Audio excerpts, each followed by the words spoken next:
Negative gearing appears to have spurred wannabe property investors into action.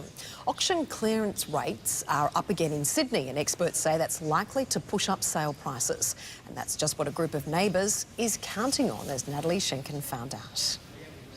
Jo Butler's been living on Sydney's northern beaches for 9 years. I was thinking about selling, and I was just talking to my neighbour in the street one day, and she's kind of at the same point in her life. That was in January. Just a few months on, and 17 neighbours are now selling together. We know it's been done in other areas of Sydney, so we just thought as a collective we might have a bit more power, I guess. They've had plenty of interest from developers as far away as China. The potential would be to build some over 55s retirement living or apartments. We believe the site to be worth around $40 million. Making this row of old fishermen's cottages no longer an option for first home buyers. When the owners of this property bought in 1968, they needed just $5,000 for a deposit.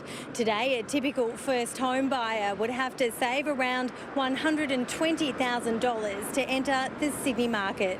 Investors, however, are flooding the market. Investors are really working their way back into that New South Wales Sydney housing market ahead of possible changes to negative gearing. But it's still a tough market, even for them. Of course, lower interest rates does improve affordability.